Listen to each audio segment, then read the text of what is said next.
Story Sound.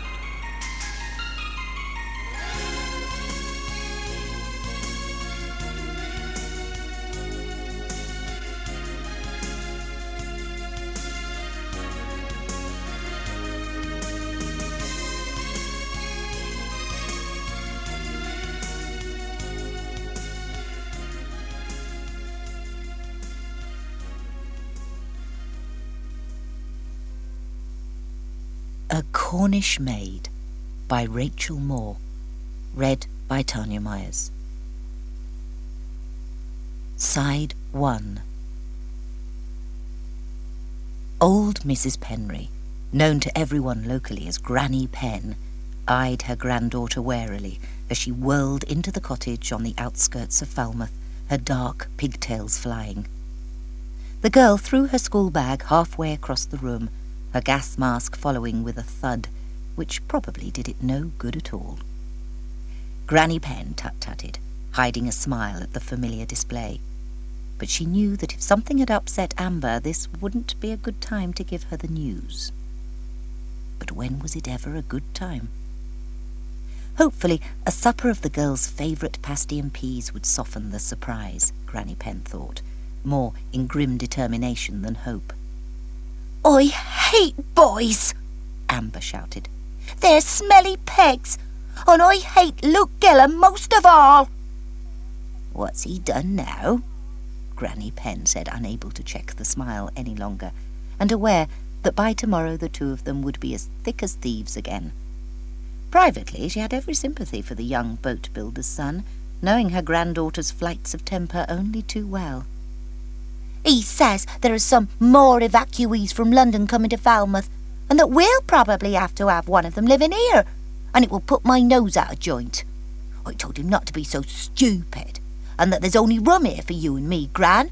But he said we'd have to put up with it, same as everybody else, and I hate him." If Amber hadn't been seething so much, she might have noticed the small silence in the living room. But the smell of the meat and vegetable pasty wafting towards her from the kitchen had begun to make her mouth water, so she found it easy enough to put Luke Gillam out of her mind for the moment. "Would you have the poor little dabs staying in London to be killed when the Jerrys start dropping bombs on them then?" her grandmother said. "You take in stray animals, and you're fond enough of your school friends when you're not in a spite with them. We're safe enough down here in Cornwall, so spare a thought for the poor city children who never asked to be targets for the Jerry bombs." If ever Amber knew she had a touch of her Gran's second sight, she knew she had it now. It didn't need much to guess what was going on, nor a look in the tea leaves to see what lay ahead, as her Gran was partial to doing for anyone who was in need of her gift of fortune-telling. Not that it always worked, but few felt inclined to question it when Granny Pen got one of her looks. "You've said we'll take one in, haven't you, Gran?" Amber shrieked. "We're all right as we are, and we haven't got room for anyone else. So where is it supposed to sleep?" There was only one place, and she knew it. The unknown evacuee, whom she hated already, would be sharing her bedroom, sharing her meals and her cottage, and sharing her Gran. "Now, Amber, we don't know if we'll be having anyone yet. If we do, I've asked for a girl of your own age. It'll be company for you, a special friend to go to school with. You can show her what the country's like and teach her things, and with any luck, she can tame you down a bit," Granny Pen added. "I've got friends to go to school with." "It didn't sound like it when you were grumbling about that nice Gillam boy. Wash your hands and eat your supper before it gets cold," she said encouragingly. Amber stared at the steaming golden crust of the pasty on the plate that her Gran was putting on the table now. She turned away, not wanting to admit to the tears in her eyes and the sudden feeling that everything was going to change. To be truthful, the name of Hitler hadn't meant much to her until the teachers at school kept saying they would all be part of history, and insisting that this Second World War, which was a couple of months old now, was an important and tragic time in their lives. So far, neither Falmouth nor anywhere else, as far as Amber knew, had seen a German plane or any other sign of war, except for the ugly, rubbery gas masks everyone had been issued with, which they were supposed to carry about with them at all times.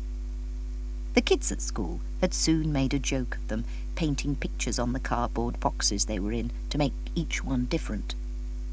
They'd had one lot of evacuees in the town very early on, but there were apparently stragglers still to be dumped on them. She knew she was being uncharitable, but as sure as eggs were eggs, the Penrys were going to have one of them living in their cottage, and nothing was ever going to be the same again. Amber was 12 years old, and it felt like the beginning of the end. "I don't know what you're so worried about," Luke Gillam said on Saturday morning, when the usual crowd of friends had cycled up to the headland, where the ancient magnificence of Pendennis Castle stood in sentinel seclusion overlooking the congested little town. From here, they could see the harbour and docks on one side, the wide expanse of soft golden sands and elegant hotels on the other. "I don't want some kid sharing my bedroom, that's what," Amber said, her eyes full of misery. "Granny Pen says there's room enough for another bed in my room, but we'll still be squashed in together, and she'll be a stranger." "Not for long she won't, if you're that squashed," Luke said, grinning. At 14, he could feel far superior to the crazy kid with the intense blue eyes and the streaming long black hair freed from her plaits at weekends. His father called her a wild child, and living with her weird grandmother didn't help, which was a sentiment echoed by more than one. Amber was a darned sight livelier than some of the girls at school, though, thought Luke. He'd miss her company when he left next year, even though he was itching to work in the family boatyard, where the smell of the freshly cut wood and paint always tingled his nostrils. To Luke, seeing a gleaming, varnished boat come to life from a detailed set of plans, or even from no more than an idea in his father's mind, was never less than exciting, sending the blood pulsing around his veins. Amber tossed her head, aware that her friends were waiting to hear just what she was going to do about this interloper. "Well, I shall refuse to talk to her. How long are these evacuees expected to stay with us anyway? A week? A month?" Luke hooted. "Don't you ever listen to anything, Amber. Until the war's over, I suppose. For the duration, my dad calls it. He says it could all be over by Christmas, or it could go on for years. The last one lasted 4 years, didn't it?" Amber looked at him in horror. 4 years? I'm not having a strange girl sleeping in my room for 4 years. I'll be 16 by then. "Then I'll have to marry you and take you away from it all," Luke taunted, at which the others chanted that Luke Gillam was sweet on Amber Penry, while she furiously said that she wasn't marrying anyone who could talk so soppy. Granny Pen was waiting for her when she arrived home, red-faced, her clothes awry, her hair blown all ways, and looking more like the wild witch of the West than a normal 12-year-old schoolgirl. Granny Pen wasn't alone, and she had obviously been out somewhere since she was wearing her tidy clothes. "This is Miss Felixstone, Amber, the billeting officer." Amber had never heard of a billeting officer, and she didn't care who the woman was. She was more concerned with the small, poorly dressed girl standing diffidently beside her, looking as if she was about to burst into tears at any minute. A girl whose pale hair and pale skin made her look as though a puff of wind would blow her away. "Who's this?" Amber said, as if she couldn't guess. Well, she didn't know the girl's name, but she knew exactly who she was. She was an evacuee. Their evacuee. And the very thought of it made Amber smart with anxiety. She knew all about compassion for those less fortunate than themselves, and how they all had to do their best to befriend the city children who had been sent here already, and would be missing their homes and families. They had had it all drummed into them for the past few weeks at school. Of course, she was sorry for anyone who was about to be bombed out of existence. At school, Miss Dean had got all tearful explaining what being an evacuee meant, and how they'd been put on trains to take them away from their parents, even very young children. They each had to wear a name label, as if they were no more than a piece of luggage, and they would rely on the good-hearted folk of Falmouth to show them every kindness. By the end of that little talk, half the class had been in tears too, including Amber. But that was when the first batch came to town, and this was today. She was here, one of the so-called stragglers, standing in their cottage with her big blue eyes fixed on Amber's face and her chin wobbling. "Amber, this is Dolly Nash from Brixton in London," Miss Felixstone said swiftly, "and she's going to stay with you and your gran for a while. She's the same age as you, and I'm sure you two little maids are going to be great friends." "No, we're not!" The two young voices spoke at the same time, one tearful and one angry, and Amber wasn't sure whether to laugh or be astonished or just plain mad that this city girl could be so ungrateful when she was being given somewhere to live away from the Jerry bombs. Dolly was snivelling now, and Miss Felixstone was mopping her up, while Granny Penn fussed around her. Amber glared at Dolly, and Dolly glared right back through those swimming blue eyes. "Miss Felixstone's brother has put an extra bed in your room while you were out, Amber, so you can take Dolly upstairs and show her where to put her things. She doesn't have very much," Granny Penn said meaningly, as if to make Amber more aware of how much she had herself. Amber turned without speaking, knowing that if she said anything, she would just explode. And then that prim Miss Felixstone would go back to her billeting committee and tell them how disgracefully the Penry girl was behaving. For a second, Amber paused with her hand on the banister, wondering if she dared to do such a thing anyway, and if it would mean that Dolly Nash would be taken away from such a bad influence. "I won't be a bother. Honest, I won't," she heard Dolly whisper right behind her. And then the moment was gone, and Amber marched up the stairs of the cottage, with Dolly right behind her like a little pale ghost. Amber flung open her bedroom door. Her bed had been pushed against one wall, and a second bed was now against the other wall, made up neatly. She sat down on her own, claiming possession, her arms folded tightly, while Dolly put down her small case and her gas mask on the second bed.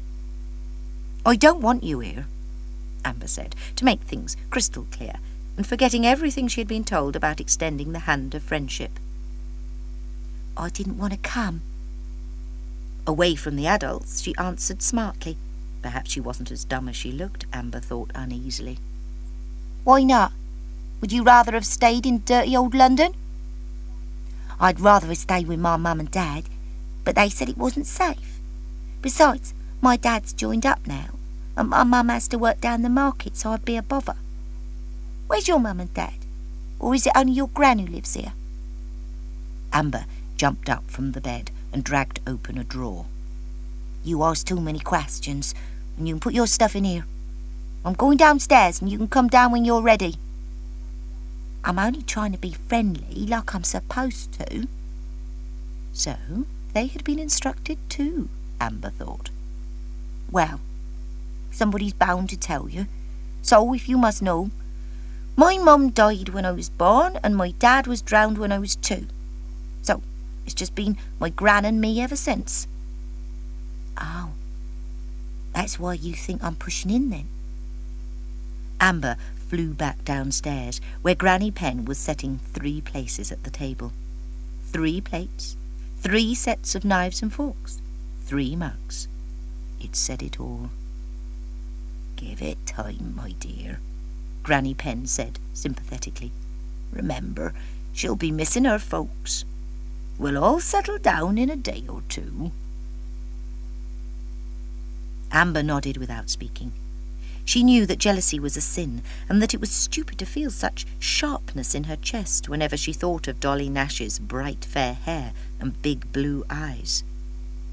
Little Dolly Daydream, she thought, just like one of the pictures on a box of chocolates, so small and dainty, and making her feel like an elephant alongside her. She knew she mustn't be jealous. She mustn't be unkind. She must learn to share Granny Pen if she had to. Lord knew half the town did, anyway, coming to her for advice and a look at the tea leaves, or a palm reading, or one of her herbal remedies that did more for coughs and colds than all the doctor stuff. She'd even have to share her school friends with Dolly Daydream, and Luke Gillam wouldn't want to marry her once he set eyes on her. Amber drew in her breath, wondering where such a thought had come from. It was almost like one of Granny Pen's revelations flitting into her head just when she needed them most. Well, Amber didn't need that kind of revelation, thank you very much. She might be a big girl for her age, and starting to develop in all kinds of ways that she didn't fully understand, despite Granny Pen having awkwardly explained it all. But it had nothing to do with boys, she thought disdainfully, no matter how handsome he was, with his hair black enough to match her own, and his laughing eyes that could tease her enough to drive her mad. "Where have you gone to now, Amber?" she heard Granny Pen say. "Have you and Dolly made friends yet? She seems a nice little thing, and I hope you're not going to leave her all by herself." "Oh, I'm not going to do that, Gran," Amber said in a kind of strangled voice. "I'll keep my eye on her. Don't you worry." It was funny that she'd begun to call her Dolly Daydream too, Amber thought, since she was the one letting daft daydreams start her heart thumping. That night, after they had blown out their candles and pulled back the blackout curtains a little so that they weren't in complete darkness, Amber lay stiffly in her bed, trying to shut out the unfamiliar sound of someone else's breathing. She was never going to sleep for all the sniffing and snuffling. She buried her head beneath the bed covers, but it slowly dawned on her that the creaks coming from the other bed were more than the other girl trying to get comfortable on the lumpy and unfamiliar mattress. Amber peered out from the jumble of sheets and blankets, trying to see across the room to where the bulge in the bedclothes was heaving up and down. "Are you crying?" Amber said hoarsely. "Course not," Dolly mumbled.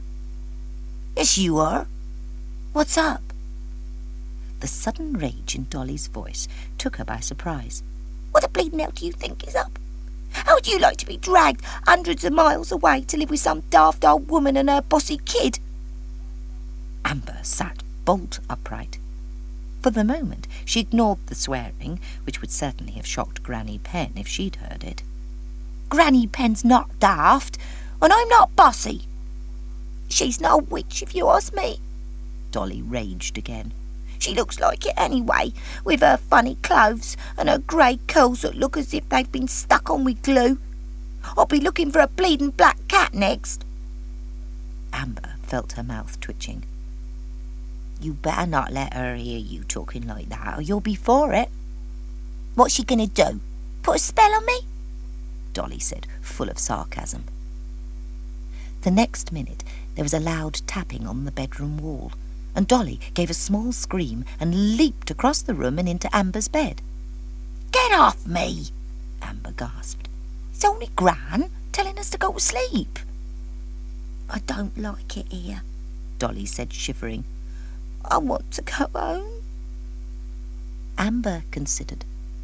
She didn't particularly want the kid clinging to her in a fright. On the other hand, it made her feel superior and sorry for her at the same time. She disentangled Dolly's arms from around her neck. "Well, you can't, and you'll soon get used to it. Gran's looked after me all my life, and she ain't put a spell on me yet. So why would she put one on you, even if she could? Which she can't," she added hastily. "Go back to bed and go to sleep." Dolly slid out of the bed and stood for a moment, pale and fragile in her nightdress. Then, without a word, she sped back to her own bed and mumbled good night. "And don't let the bedbugs bite," Amber said automatically. She thought she heard a small giggle, but probably not. In any case, she was too fed up to care. "My dad don't hold with church going," Dolly said flatly. Amber held her breath at such blasphemy as Granny Penn rammed her black church-going hat on top of her rigid grey curls. The Cornish woman wasn't much taller than Dolly, but as she asserted herself in her Sunday best clothes, she seemed to tower above the young girl. "I never heard such talk. And while you're here, my girl, you'll come to church on Sunday mornings with Amber and me. You'll show some respect for the Lord, and give thanks for your deliverance out of the jaws of evil." "Blimey," Dolly said. Amber grinned nervously. Granny Penn didn't often go off on a religious tirade, but she had the gift of the gab for any occasion when required. She looked Dolly coolly up and down now. "I'm sure the good Lord will overlook such language, since you're new to our ways, Dolly. So go and tidy yourself." "I am tidy." "Aren't they the clothes you were wearing yesterday when you arrived with Miss Felixstone?" "What if they are? What's wrong with them? I ain't got nothing else, so if you're ashamed of me, I'll just have to stay indoors, won't I?" Granny Penn tutted. "I wasn't thinking, and of course we're not ashamed of you, my dear. We're glad to have you here, but I think you'll be a bit cold in that blouse, so you can borrow one of Amber's jumpers." Amber felt her mouth drop open, and all her sympathy for the evacuee who was being delivered from the jaws of hell, according to Granny Penn, vanished in an instant. Here it was then, the first hint that Granny Penn was going to favour the little squirt over her. No, the second hint, because the first one was having to share her bedroom. But she had no option but to fetch one of her jumpers for Dolly to wear. It was too big for her, but she didn't seem to mind that, and 10 minutes later the three of them trooped off to church, and Amber had to stand the indignity of having the vicar and the town do-gooders fawning over Dolly and all the other little aliens. "Was she like them?" she heard Luke Gillam's voice hiss behind her, as people lingered outside the church after the service as usual. "She's a drep," Amber snapped. "Just look at her, making up to everybody like a little waif and stray." Luke laughed. "You're jealous because she's got long blonde hair and baby blue eyes," he stated, his eyes dancing with mischief. "I'm not jealous. Why should I be jealous? She's only staying with us for a little while, and then I'll never see her again, and good riddance." As if aware that they were talking about her, Dolly glanced their way. The early November sunshine seemed to light up her hair as she half-turned, so that for a moment the strands of it were like pure gold.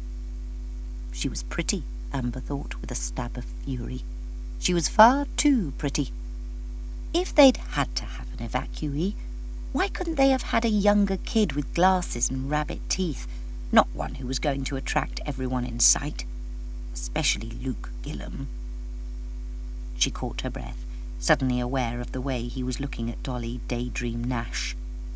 She couldn't pretend she had ever thought of him in terms of a boyfriend. She wasn't ready for any of that stuff yet, and Granny Penn would soon put the clappers on it if she was. He was just Luke, part of the group who went tearing up to the headland on their bikes and larked about near Pendennis Castle and explored some of the cliffside caves. Even though he was 14 years old and as handsome as any film star of the flicks, he was still one of the gang and as daft as the rest of them. But in that split second, she knew that the way he was looking at Dolly now was different from any way Amber had ever seen him look before. She couldn't explain it. It was almost as if he was just waking up from a dream, or moving into a dream. Dolly Daydream. The searing feeling that surged through her took her completely by surprise. It was jealousy, raw and simple. She was jealous of the way Luke was looking at Dolly Nash in a way he had never looked at Amber. And he was hers, she thought savagely. Her friend. Her boy. She snapped into action and yanked at his arm, forcing him to look away from the white-haired wonder. "How about going up to the castle this afternoon?" she said feverishly. "We could take a picnic if the others are game, and it may be one of the last chances before the weather turns colder." She hadn't actually mentioned it to anyone else yet, but she was confident that the rest of their friends would agree. They usually agreed to whatever Amber Penry wanted to do. "Good idea. My mum's got an old bike that will do for Dolly, if you haven't already got one, and I can bring it over to the cottage when you're ready." She stared at him stupidly. Including Dolly hadn't been part of the plan, but she saw now that it would have to be. Everything they did from now on would have to include Dolly. She saw, too, that Dolly was going to be a novelty. She looked different.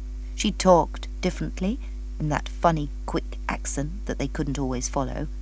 And she was different. That was the attraction, of course, and once people got used to her and all the other evacuees who were getting all the attention at church that morning, the novelty would fade away. Amber saw Granny Penn watching them, and she let go of Luke's arm quickly. "I'll see you this afternoon, then. Bring the bikes and some sandwiches." Granny Penn had reached them now and nodded to Luke before he went to join his family. "I see you've changed your tune, but there's time enough for boys, Amber." "He's only a school friend, Gran," she protested, feeling her face flush. "And you're growing up fast, and I've got eyes to see and a wise old head on my shoulders." "What does that mean?" Amber said crossly, as Dolly came skipping across the gravel to join them, her face eager and almost glowing. "I've just met Miss Dean, Amber, and she says we'll be in the same class at school tomorrow. It makes me feel better already, knowing I've got a friend." She linked arms with Amber, just as if she had known her all her life, Amber thought, enraged. Just as if they were sisters or something. Well, that might be the way London folk behaved, in and out of one another's houses and poking their noses into one another's lives, but it wasn't the way they did things down here.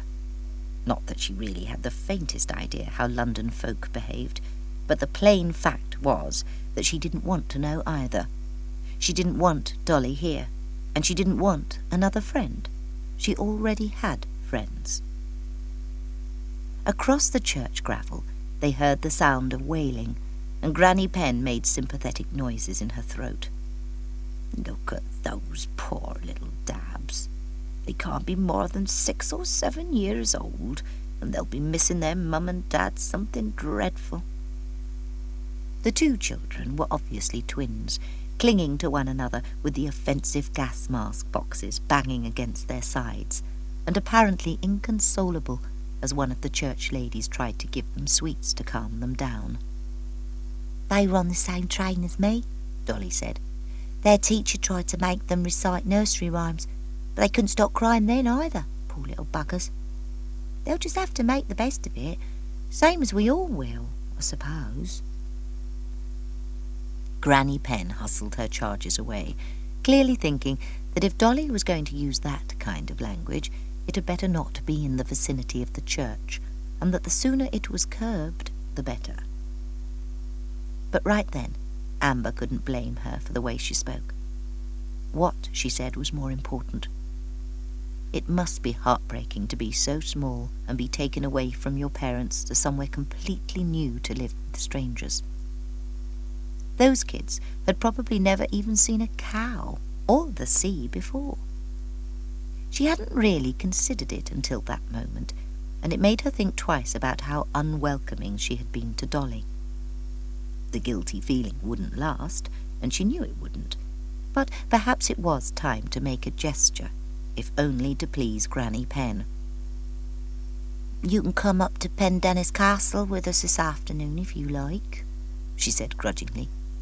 "Luke can probably borrow his mum's old bike for you, now she doesn't use it any more. I suppose you can ride one," she said sarcastically. I never even tried before, but I'm willing to try if Luke will show me how," Dolly said, with a gleam in her eyes. Amber didn't know much about London, except that it was a city where the king and queen and the two little princesses lived. If she'd thought about it at all, she'd have thought everybody else who lived there was just as posh, and that the evacuees who were sent away to the country for safety would be posh too, though you couldn't really tell from some of the smaller ones. But now there was Dolly Nash, who looked as if she didn't have two halfpennies to rub together, and was going to be given some of Amber's clothes to wear in order to look decent. If ever there was a cause for simmering resentment on Amber's part, that was it. "We've got to be generous and not selfish, Amber," Granny Penn told her one frosty morning when Dolly had gone scampering down to the lab in the garden. "I don't think she's got much of a home life, by all accounts. And once the Jerrys start bombing in earnest, it's a sure thing they'll be aiming for London. So we must do all we can to make Dolly feel at home here." "She's not staying forever, is she?" Amber said in a panic. The sudden vision of the two of them growing older and bigger as the years went by, and filling that tiny bedroom, was too much to bear. "Of course not. She'll want to go home as soon as possible, but nobody knows when that will be." Dolly had appeared back inside the cottage now, shivering with the early morning chill, creeping about and eavesdropping like a perishing little ghost, Amber thought in annoyance. "My mum says she'll be too busy to see me for Christmas, but she'll try to get down here for my birthday, if she can get the train fare," she announced. Amber groaned. "When's that, then?" "February the 8th. I'll be 13 then." "You can't be. "You been looking at my school rough book?" "No, I haven't. Why can't I be 13 on February the 8th? "Because that's my birthday," Amber said. Granny Penn banged 3 dishes on the table for their breakfast porridge. "Well, if that's not the funniest thing, sharing a birthday is an omen that you two are meant to be friends." She ignored the way the two girls were glaring at one another, and went on relentlessly. "The next time you write to your mother, Dolly, you must tell her about the coincidence, and that we hope she'll be able to come to Cornwall for your birthday so we can all have a party." "My dad don't hold with parties," Dolly said. "What does he hold with?" Amber said. "He sounds a blooming misery, if you ask me." Dolly's sudden rage took them both by surprise. "He's not a misery, and you've got no bleeding right to say that. Anyway, whatever he's like, it's better than not having a dad at all." Before Amber's temper could fly up to match hers, Granny Penn intervened. "It's time we put down a few ground rules if we're all to get along together, Dolly. One of them is that we don't hold with swearing. I'll overlook it this time, but if you do it again, you'll go and wash your mouth out with soap." Dolly looked at her in astonishment. "I never swore. When did I swear?" Granny Penn sighed. If the girl didn't even know she was doing it, what hope did they have in curbing her? Since neither girl was touching the wholesome porridge she had put in front of them now, she tried another tack. "Get on with your breakfast, both of you. There are starving children in Africa who'd be glad of it." She ignored the muttered comment from both girls that they could flipping well have it then, and went on calmly. "We'll have a birthday party for both of you, whether your mother's here or not, Dolly. It's a special milestone for a girl to reach the age of 13. Privately, she was thinking again that the poor little dab couldn't have had much of a life in Brixton if she didn't even have a party on her birthday. Amber might not have a mum and dad, but she didn't want for love and home comforts. She hoped desperately that the two of them would start to get along, but Dolly had been here a month already, and so far there wasn't much sign of it. Why don't your dad hold with parties then? Amber said sullenly, as they cycled to school that morning, now that Dolly had mastered the art of it with Luke Gillam's help. He's no Bible puncher, if you say he don't hold with church going either. Unexpectedly, she found her lips starting to twitch. Without warning, she had imagined a black-clad figure with horns coming out of his head, putting a damper on everything his daughter wanted to do. Not that Dolly had wanted to go to church at first, but she always joined in the singing now, in her thin, reedy voice. "What's so funny?" Dolly said, wobbling dangerously on her bike as she glared at Amber. "You are. Sometimes I don't know what to make of you, Dolly Daydream." "That's because you don't know me, and you don't want to," she snapped, and then she shot ahead of Amber, pedalling as fast as her legs would take her. "Don't go so fast!" Amber shouted. It was too late. Dolly suddenly swerved to avoid a cat in the road. The cat squealed with fright, and Dolly crashed into the curb and went headlong over the handlebars to land in a bramble hedge. By the time Amber caught up with her, she was sitting on the pavement, hugging her knee, her eyes brimming. "You idiot! I told you not to go so fast!" "I'm bleeding!" Dolly howled. "I don't like blood!" Amber prized her hand away from her knee, where there was a nasty-looking graze and a few scratches from the brambles. "You should be glad that edge was there, or you'd have banged your head, and you might have killed yourself, you idiot," Amber said again, and then she realised that Dolly was whimpering now. "Stop calling me that. It really hurts." Amber fished a grubby-looking plaster from her pocket, then decided it wouldn't cover the graze and discarded it. She spat on her clean hanky to dab away the worst of the blood and grit as gently as she could. "I'll tie this up for you, and then you better see if you can still ride your bike. If not, we'll have to walk and tell Miss Dean why we're late."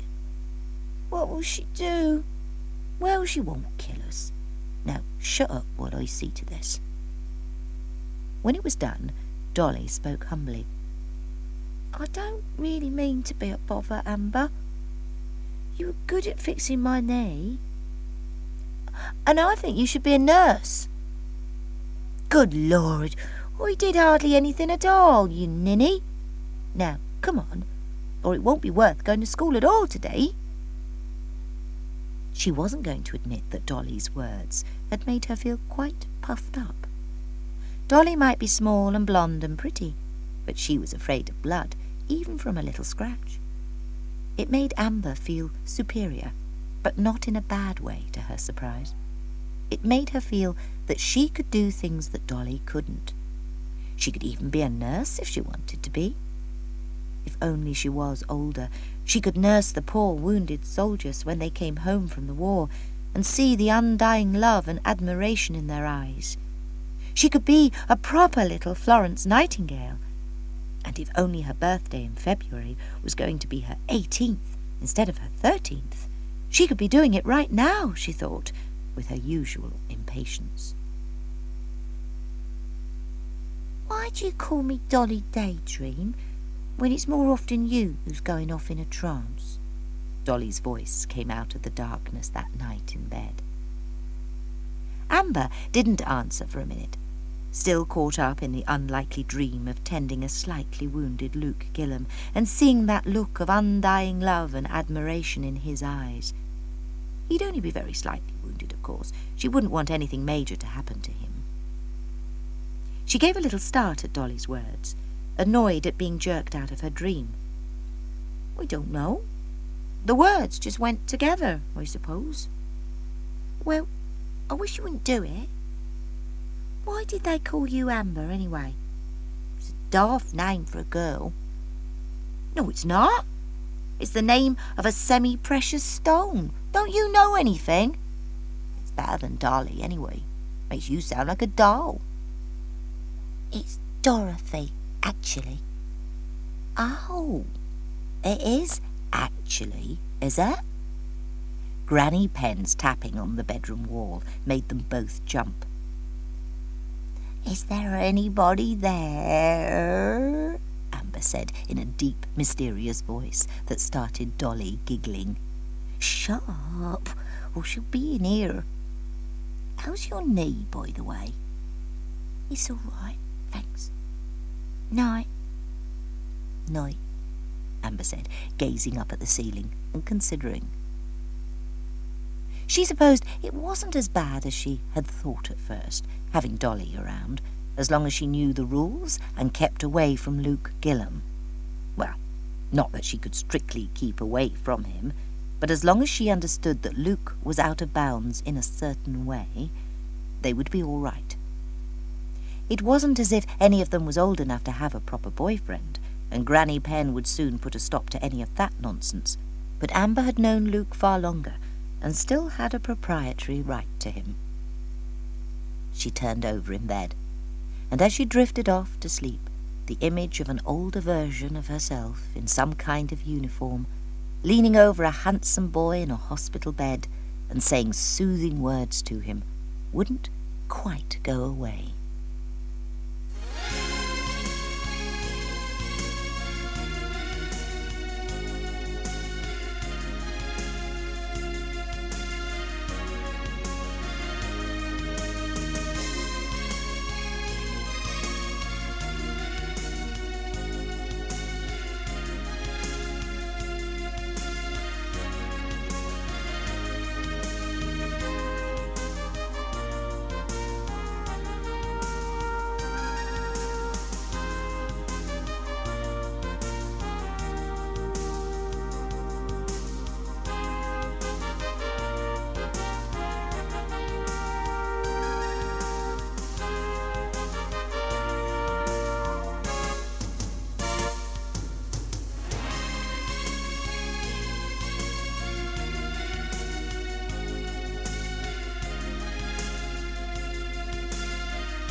Side 2. Do you believe in visions? She asked Luke one Saturday morning. They were in his father's boatyard, and she had called there after doing some shopping in the town. She leant on her bicycle, the pungent smell of paint in her nostrils as she watched his deft brush strokes on a boat repair. He burst out laughing. You've gone cuckoo again. You spend too much time with Granny Penn and her fortune-telling, Amber. Well, I can hardly help it, seeing as how I live with her, can I? But I don't mean that. I mean, do you think a vivid dream can foretell the future? He put down his paintbrush and looked at her uneasily. No idea. I suppose it depends on the dream. I wouldn't pay too much attention to it myself. Do you think I'm cut out to be a nurse, then? I think you're potty. Not so long ago, you were going to be a hairdresser. What makes you think you'd be any good at being a nurse? She shrugged, wishing she'd never said anything. Oh, it was just something somebody said, that's all. Luke picked up the paintbrush and continued working. If you really want to know, I think you could do anything you set out to do. Really? Really. And that's enough flattery for one day. You better get out of here before my dad starts accusing me of wasting time. She was ready enough to go. She'd left Dolly tidying up their bedroom, since they were now taking it in turns, and she preferred shopping anyway, with the added incentive of seeing Luke out of school hours. She preened at his having said he thought she could be anything she set out to be. It might be a nurse, or it might be something quite different, she thought breezily. She could be anything she chose. The sight of a funeral procession going through the town stopped her thoughts abruptly. She knew who it was for. A friend of her Gran's had come to the cottage completely distraught to say that her son's aeroplane had been shot down over the English Channel. He'd managed to bail out, but he'd been badly wounded and he'd died in hospital. As Amber caught sight of his mother, all in black and weeping as she clung to her husband, she knew this must be his funeral. It sobered her at once. It was easy sometimes to forget down here, where nothing much was happening, that there was a war on. Of course, the newspapers were full of it, and Granny Penn listened to the wireless all the time. She told the girls that they should do so too, but it was all too depressing and far away when you were only 12 going on 13. But this wasn't far away at all. This wasn't some distant country where bad things happened. This was here in Falmouth, where the sad little procession for Ronnie Hannam's funeral went through the streets to the churchyard. Amber remembered him as a cheerful, red-haired chap who'd been mad with excitement about joining up as soon as the war started and had always wanted to fly. He was only 19, and now he was dead, and people were standing respectfully in the street as the procession went by, and men were removing their hats, and some of the women were openly weeping. Amber shuddered wildly, and as soon as she decently could, she got back on her bike and rode as hard as she could until she reached home. She flung the bag of shopping on the kitchen table and tore upstairs to her bedroom, slamming the door behind her and flinging herself on her bed, face down. "Blimey, what's happened?" Dolly said. "Have you lost a shilling and found a tanner or something?" "Shut up! Leave me alone!" "Well, pardon me for breathing," Dolly said. When she heard the bedroom door open and shut again, Amber knew she would have gone downstairs to report to Granny Penn how Amber was behaving. She did that, she seethed. She was a sneak. They might be getting on a bit better these days, but Dolly Nash was a sneak. She told on people. She probably always would, if it made her out to be the shining angel. Granny Penn came upstairs a few minutes later. Her voice was gentle. "I know what's happened, and I shouldn't have asked you to go into the town today, Amber, on the day they were burying young Ronnie Hannam." Amber sat up, her face tear-stained, her hair wild. She didn't ask how Granny Penn knew uncannily that this was the reason she was so upset. Granny Penn could always put 2 and 2 together, sometimes even 2 and 1. "It was awful to see his mum and dad and his little brother all clinging together and crying. They looked as if they didn't know how to walk along behind the car. It was horrible. And I hate the Germans," she burst out. Granny Penn stroked her hair. "I'm afraid that's the price we all pay in a war, my love. I dare say somewhere in Germany there are mothers and fathers crying over their sons as well." "That doesn't make it any better." "I know. I'm just trying to point out that there are 2 sides to it all." "They started it, though, didn't they? They invaded Poland and started it all." Shaken as she was by what she had seen that day, Amber was amazed and guiltily pleased that she had taken in this much information. Right there and then, she resolved to be more informed on what was happening in the war. If it went on for years and years, her friends at school might have to join up. Some of them might come home wounded or never come home at all. It was enough to give her nerves a real attack of the jitters. This wasn't dreaming. This was real. "Come down and have a cup of tea, Amber. I'll put in one of my herbal powders and it will help to calm you down. You've had a shock, but it's over now and there's nothing you can do about it. If it's made you more aware of the plight of other people, perhaps it's all to the good." "You mean I'm a selfish brat, don't you?" Granny Penn laughed at Amber's frank assessment of herself. "I wouldn't say that, my love. But you're straightforward and honest, I'll give you that. Come on now, or Dolly will wonder what's wrong with you." Oh, yes, Dolly. Dolly the sneak, who wasn't as straightforward and honest as Amber was. But she knew she should be more tolerant towards her. She didn't particularly want to, and she would have preferred not to. But Dolly's dad had also gone away to fight in the war, and he could die too.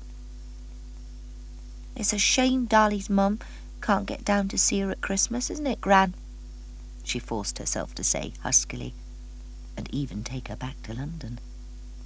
We all have to make the best of things now, even at Christmas, Granny Penn said, and then added, especially as it may be the last good one for a while. Somehow, Ronnie Hannam's funeral and what it meant resulted in an uneasy truce between the two girls. Dolly wasn't aware of why Amber had changed a little, but there was no doubt that they began to mellow towards each other. Now that Amber had got more interested in the war, in a purely academic way, she told her friends airily, which had them all hooting, she was going to save any newspaper articles that intrigued her. "Oh, Lord, she's going to be a journalist now," Luke said with a mock groan. No, I'm not. I just think we should be aware of what's happening. Gran says bacon and butter's about to be rationed, so we've all got to pull our horns in, whatever that means. She lowered her voice so that Dolly wouldn't hear. The newspaper said the Jerry planes dropped some mines in the Thames estuary. That's near London, isn't it? Well, as long as they don't drop them here, you needn't worry too much. No, but Dolly might. Is her dad in the Navy? No, the army, I think. Well then, he said, as casual as you like. She felt like stamping her foot. Here she was, trying to be all grown up and sensible about what was happening, and he was treating her like a little girl who didn't know what was going on. But she did. She knew it would be the big cities that would be in the worst danger when the bombs fell, as well as the ports like Portsmouth and Plymouth along the south coast. She wasn't a complete idiot, and Plymouth wasn't that far away. She'd already found it on the map. Would you join up if the war went on for years and years, Luke? He snorted. Of course I would. I'd go now if I could. In the last war, kids of 14 joined up, lying about their age. Oh, you'd never do that, would you? She said in sudden fright. He laughed. My dad would soon haul me back if I tried it. But if the time comes, I'll join the Navy like a shot. Dolly sauntered across to them in time to hear his last remark. I bet you'll look smashing in bell-bottoms, Lukey, she said archly, at which Amber pretended to throw up, instantly forgetting all about the mines that had been dropped into the Thames estuary. They had as good a Christmas as possible, considering that Dolly spent half of it crying and wishing she was back home in what she called the smoke, and Granny Penn was bemoaning the fact that sugar and meat were going to be rationed in the new year as well, and soon they'd have nothing in the cupboard to eat at all. We must grow our own vegetables, she declared. You girls can help me dig up the back garden and we'll plant seeds. By the summer, we'll have a few cabbages and potatoes, if nothing else. The girls weren't thrilled by the idea, but in any case, a spell of very cold weather stopped all such thoughts as they huddled around the fire during January. According to the newspapers, the River Thames froze over for the first time since 1888, even pushing news about the war aside for a moment. Do you think the cold weather will stop my mum coming down for my birthday? Dolly said anxiously. I ain't heard much from her lately. I'm sure she'll get here, providing the trains are running, my dear. Dolly's mum wasn't a good letter writer, and Granny Penn had her doubts that she would make the long journey to Cornwall in early February.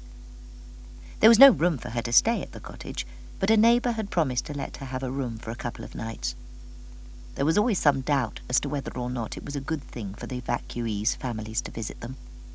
Much as they would all be longing to see one another, it could unsettle the children and cause more heartache when they had to part all over again. She won't bring me anything if she does come, Dolly said to Amber that night, during their usual lights-out chat. Well, I suppose she might bring me something off the stall, but it won't be much. My dad always says we can't waste money on fripperies.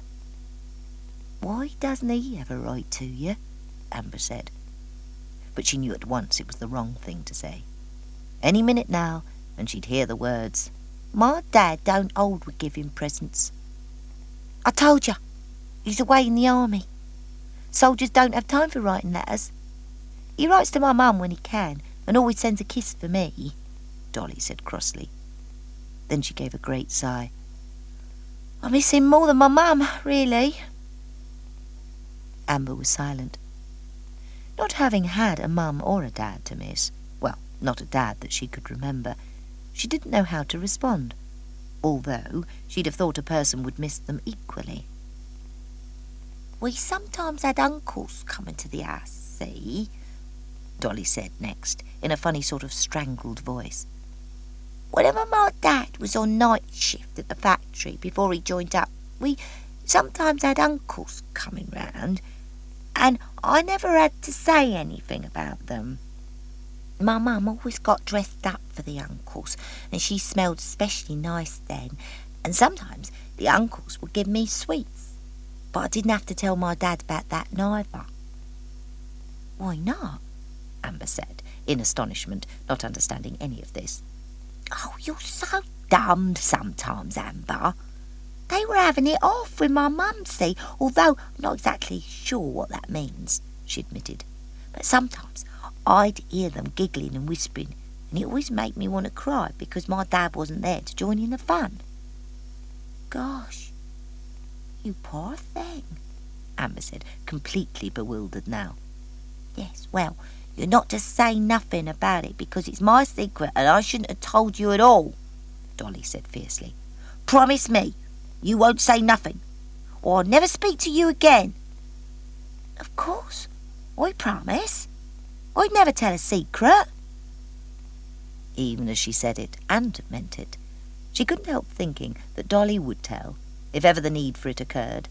But this was a family secret that was somehow serious and solemn, and whoever these uncles were, they must be special to make Dolly's mother so happy. It was a shame that in the process they made Dolly cry.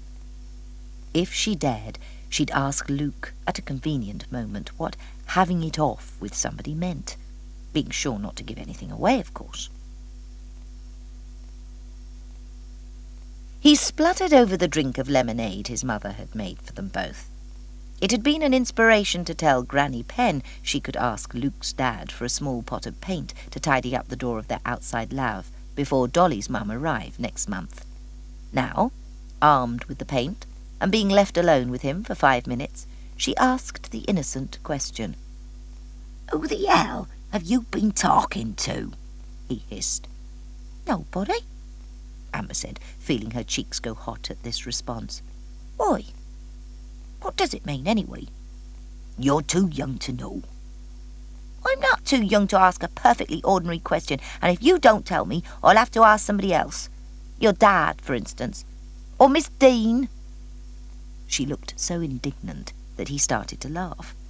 "Oh, Amber, you're a girl and a half, you are. Don't you dare go asking my dad or Miss Dean, or she'll have a blue fit." "Well, what is it, then? You're always such a know-all that I was sure you could tell me." He studied her thoughtfully. He would be leaving school soon, and was already thinking he might stop going around with the school crowd once he started work properly. They were all such kids. But looking into Amber Penry's inquiring blue eyes now, he felt anything but childish feelings towards her. She was already too knowing, in a way she didn't even understand, and yet still so innocent, as the blunt question had proved. He wondered where she had heard it. It was the sort of daring language the bigger lads used when they were larking about, yet never having tried it on with a girl, of course, despite all their bragging. "If you won't tell me, I'm going home," she said flatly. "All right. I'll tell you, but not here." He put his hand over hers and could feel it tremble. Probably with rage, he thought. She was nothing if not passionate about something she wanted to know or do. "Let's go for a ride." They left the boatyard and eventually pushed their bikes down one of the narrow cobbled alleyways to the quay, where they sat on a bench and watched the ships in the harbour. It was too cold to be sitting around for long, and Amber snuggled down into her coat collar, wondering what was so interesting about what Dolly had said that it couldn't be told in Luke's mother's front room. He explained it simply. fighting down his own embarrassment at realising he shouldn't be the one to tell her such intimate things. Her eyes grew large as she listened, her hands clasped together. And then she looked at him frankly. So, if somebody was having it off with somebody they weren't married to, even a relative, that would be wrong, wouldn't it? Good God, Amber. Who's put such ideas in your head? Nobody. I'm just trying to get it straight. So is that right, what I just said? Yes, it is. But you better forget it, because it's not the sort of thing your gran would want you to be talking about. I shan't tell her then, she said, slipping off the bench. Before either of them knew what she was going to do, she leaned forward and planted a kiss on his cold cheek, before grabbing her bike and pushing it back up the cobbled alleyway and leaving him wondering what the hell had got into her today. Dolly's mother arrived on the afternoon of the birthday, flustered and hot from the long train ride from Paddington, but still joking about sharing a compartment with half a dozen cheeky servicemen who kept her amused on the journey. Gertie Nash was buxom, as blonde as Dolly, as pert in her talk, and smelling strongly of ashes of roses. Another smell wafted about her, as well as the cheap scent, and later Dolly told Amber it came from her fags, another word for Amber's education. Amber disliked her on sight. On the other hand, if Mrs. Nash felt like taking Dolly back to London with her, she wouldn't object, although, now that she knew all about Dolly's mother having it off with various uncles who she wasn't married to, Amber wasn't sure she was a very nice person and was a bit sorry for Dolly having to live with her. She knew her gran would be scandalised if she knew, but Amber had promised to keep a secret, and she wouldn't be the one to tell. So, this is your little friend, is it? Mrs. Nash said, smiling winningly at Amber. I hope you two kids are hitting it off all right and not causing problems for Amber's old gran here. Granny Penn smiled stiffly back as she made cups of tea for them all. She was thankful the woman was staying next door with Wynne Phillips. She may be a country woman herself, and not considered as worldly wise as city folk, but she could smell a wrong 'un a mile away, let alone when she was sitting right here in her own parlour. Here you are, ducks. This is for your birthday, to keep you warm in this godforsaken place. Your dad sends his regards too, Mrs. Nash said to Dolly. She tossed the brown paper parcel over to her daughter, completely oblivious of the insult to her new environment. Dolly tore open the wrappings eagerly and thanked her mother for the long-knitted scarf and matching bobble hat. Gertie glanced at Amber. It's your birthday too, isn't it, kid? I'm sorry I ain't brought you nothing, but the pennies don't run to it when you got train fares to pay for. Considering this was the only time she'd had to pay a train fare, and that she probably had her own way of earning a bit of extra cash, thought Granny Penn shrewdly, she probably didn't do too badly. I've made a cake for tea, Granny Penn said, covering her annoyance at the woman. You can't celebrate 2 birthdays without a cake. Good God! Our Dolly will think she's landed on her feet and no mistake, gushed Gertie. Do you want to see where I sleep after tea, Mum? Dolly said. Me and Amber have to share a room, but it's not too bad. Amber managed to keep a straight face. The nerve of the girl, saying the room she shared with Amber wasn't too bad, and inviting her mother up there without even asking. Her recent mellowing towards Dolly was fading fast. How long are you staying, Mum? Dolly said eagerly now. I could show you around the town tomorrow if you like. Sorry, ducks.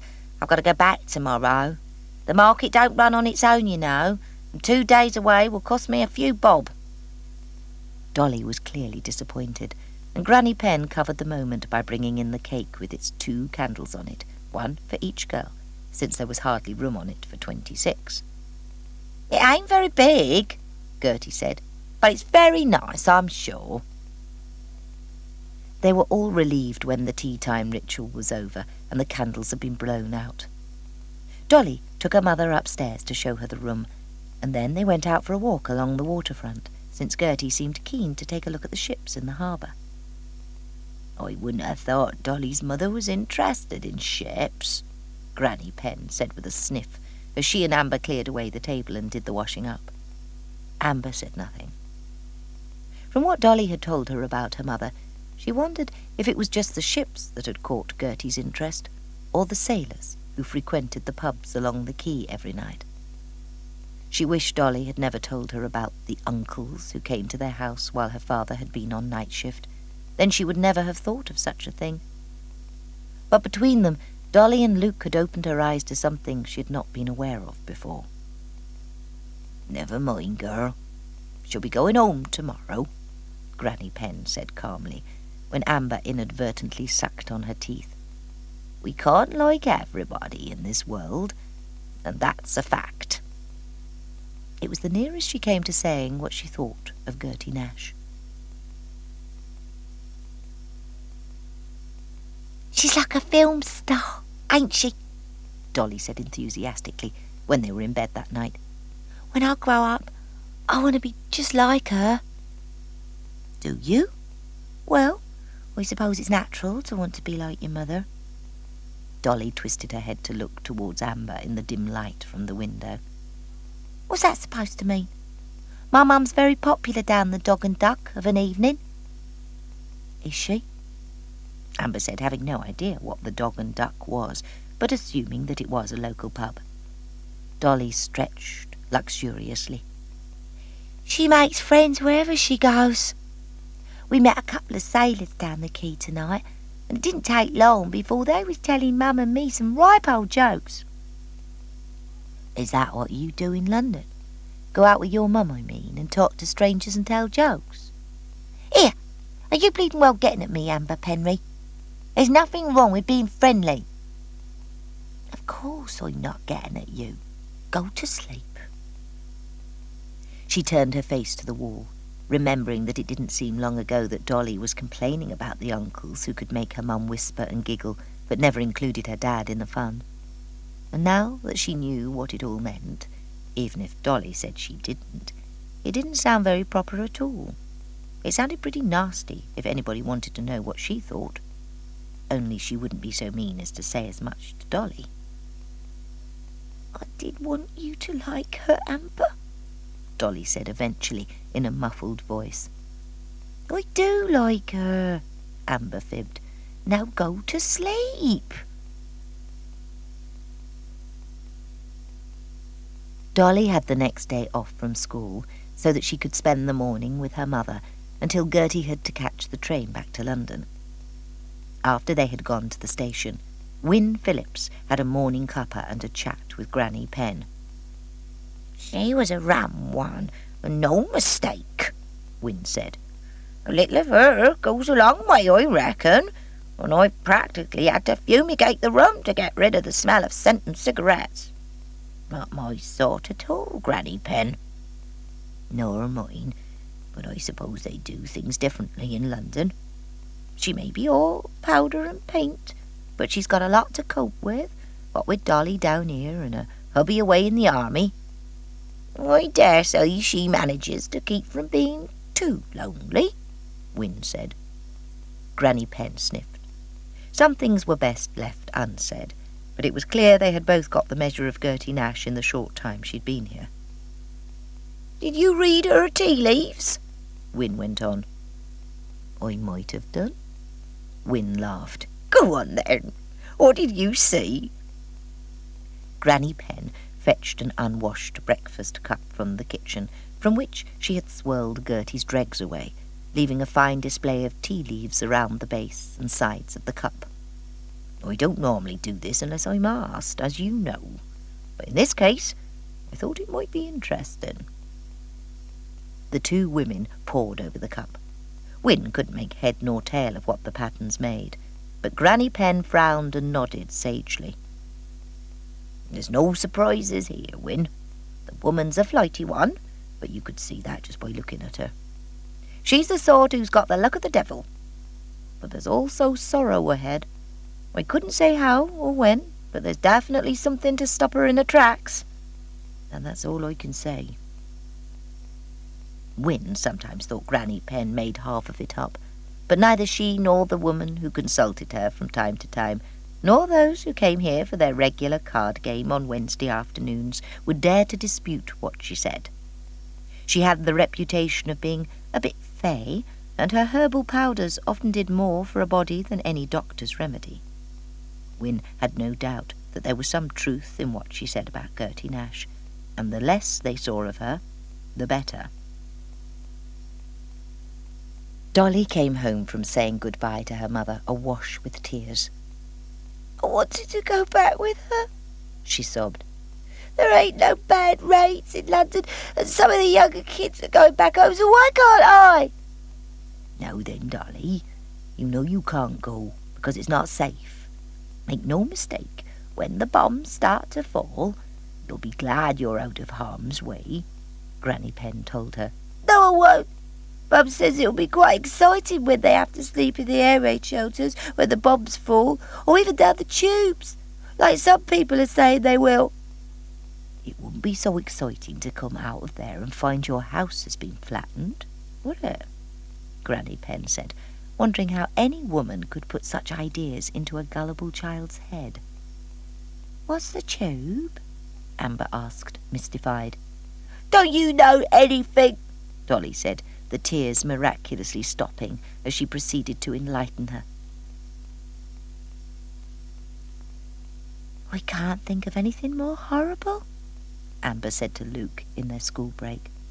"Dolly's mum said if the worst comes to the worst, everybody will start going down the tube together. That's the underground train stations, in case you don't know," she added with her new-found knowledge. "And they'll all be like moles underground, crammed inside with trains hurtling through all night long and babies screaming at the noise." "They won't have trains hurtling through all night, you dope. If it happens at all, they'll have stopped them so that people can get some sleep. I read something about it in the paper, but the government says it's far too dangerous anyway." Amber looked at him respectfully. In many ways, not only by a couple of years, Luke was so much older than she was.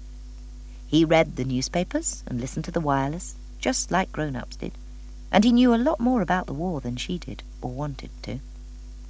Contrary to the way she had felt after Ronnie Hannam's funeral, if she had her way now, she'd bury her head in the sand on Gillingvays beach, and only come out when the final all-clear sounded.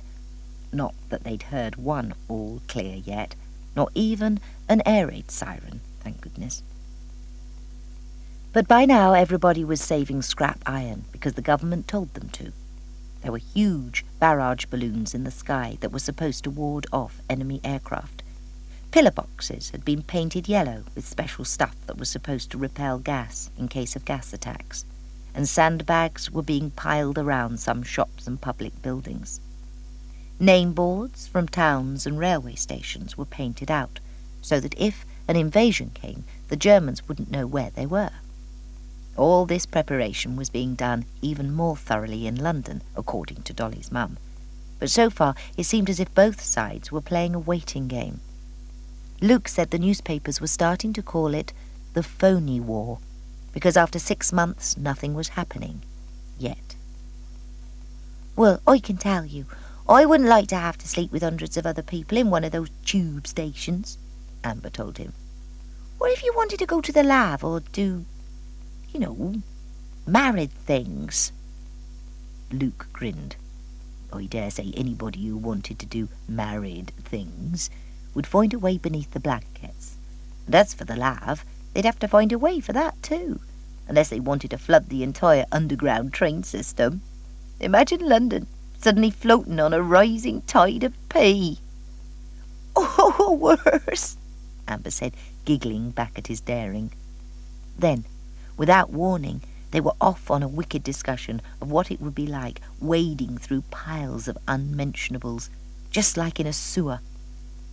Dolly frowned as she found them in the schoolyard, apparently locked in some hilarious discussion of their own.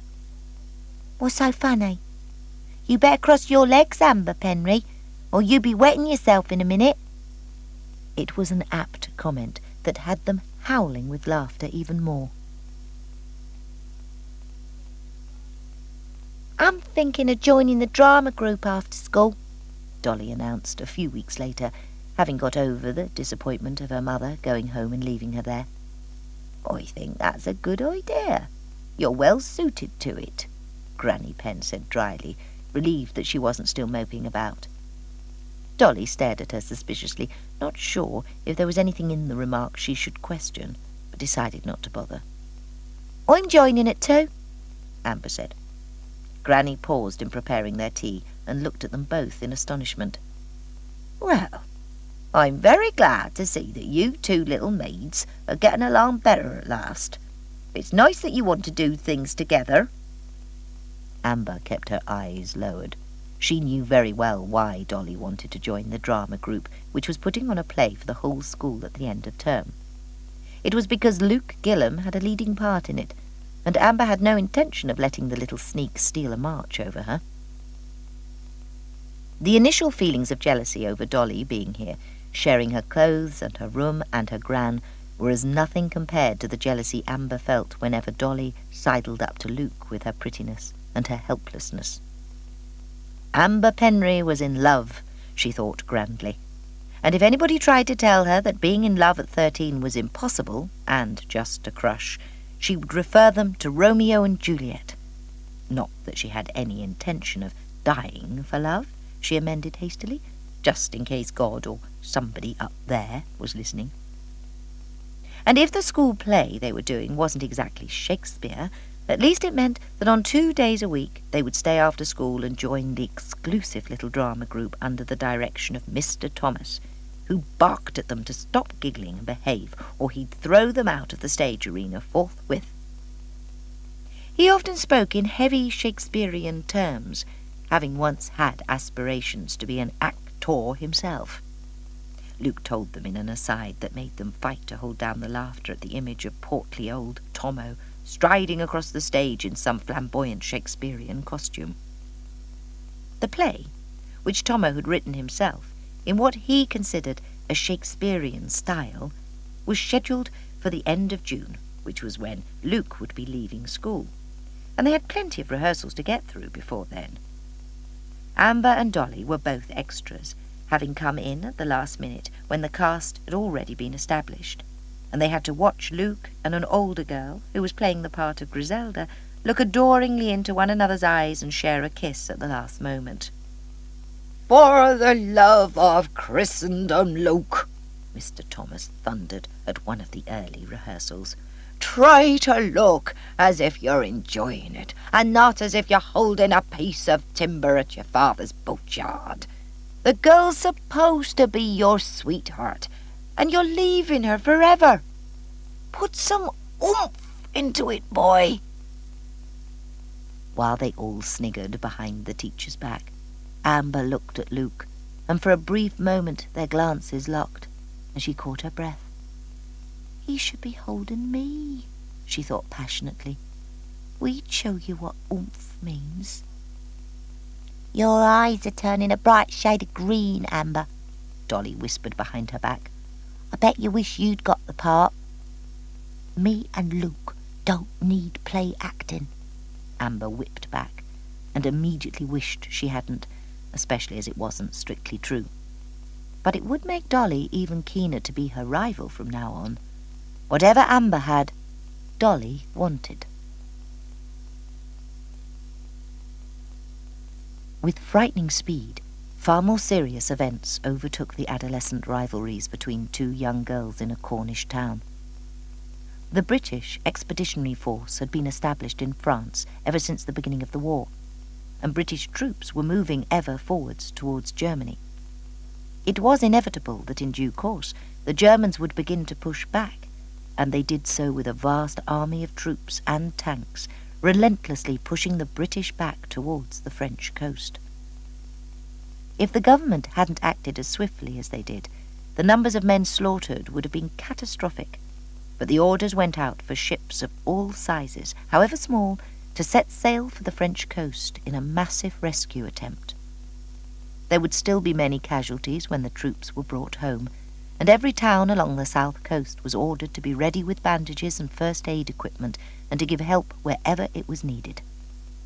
It seemed as if almost overnight Falmouth's enormous harbour became densely populated with anything that could float, from large ships to small paddle boats, motorboats and dinghies that almost obliterated the sight of the water. "Me and Dad are going in our motorboat," Luke informed the drama group. "We've loaned out a couple of old boats from the yard, but we don't intend to be left behind. So, expect to see me when you see me." He sounded so brave, just like Sir Galahad, fighting for what was right, Amber thought dreamily.